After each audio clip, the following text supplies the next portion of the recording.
નમસ્કાર કલમ યુદ્ધ સમાચારની સાથે હું છું આપની સાથે પાયલ બાંભણિયા। તો જોઈએ આજના મહત્વના સમાચારમાં।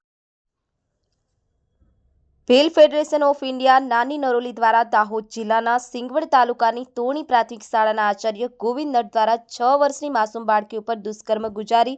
મોતને ઘાટ ઉતારી, જેના વિરોધમાં માંડવી પ્રાંત અધિકારીને આવેદનપત્ર અપાયું। આપણા દેશમાં નિર્દોષ બાળકીઓ પર અવારનવાર બળાત્કારના કિસ્સાઓ બની રહ્યા છે, જેમાં એવો જ એક કિસ્સો બનવા પામેલ છે, જેમાં દાહોદ જિલ્લાના સિંગવડ તાલુકાના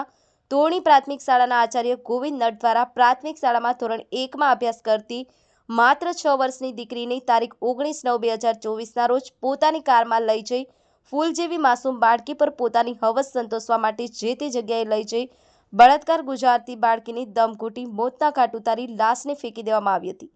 જે આપણા ભારત દેશ માટે કલંકરૂપ ગણાય અને આ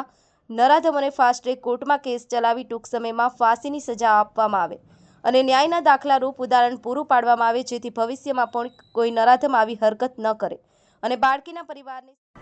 એક બનાવ બન્યો। એમાં 6 વર્ષની બાળકી પહેલા ધોરણમાં ભણતી બાળકી એમના સ્કૂલના આચાર્ય દ્વારા બલાત્કાર કરી, દુષ્કર્મ કરી, મોતને ઘાટ ઉતારવામાં આવા તો અનગણિત કિસ્સાઓ ગુજરાતમાં અને ભારત દેશની અંદર બનતા છે ને બનતા આવ્યા। તો અમારી એક જ રજૂઆત છે કે આ જે નરાધમ છે એમને તાત્કાલિક ફાંસી આપવામાં આવે અને દેશમાં એક એવો ઉદાહરણ અને દાખલો બેસાડવામાં આવે કે જેના થકી આવનારા સમયમાં આ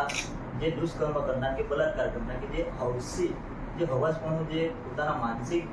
વિચાર લીધે જે પેદા કરે છે એ પેદા એમના મનમાં એ પછી કોઈ પણ જાતના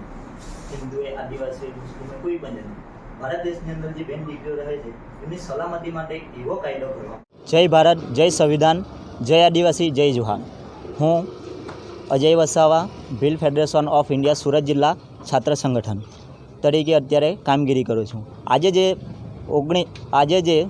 30/9/2024ના રોજ પ્રાંત સાહેબને આવેદનપત્ર આપવામાં આવ્યા હતા એ પ્રકારનું છે કે દાહોદ જિલ્લાની અંદર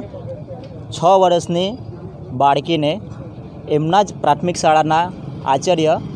જેમનું નામ ગોવિંદ નટ દ્વારા એમની પોતાની પ્રાઇવેટ ગાડીમાં લઈ ગઈ દુષ્કર્મ કરવામાં આવ્યું છે। તો આવા તો અનગિનત કિસ્સાઓ ભારતની અંદર અને દેશની અંદર બનતા આવ્યા છે। તો અમે એ રજૂઆત કરી છે સાહેબને આજે કે પ્રાંત સાહેબ થકી સરકારશ્રીને દબાણ કરવામાં આવે કે આ જે નરાધમને ગોવિંદ નટને તાત્કાલિક ફાંસીની સજા આપવામાં આવે। જો એમને ફાંસીની સજા ન આપવામાં આવે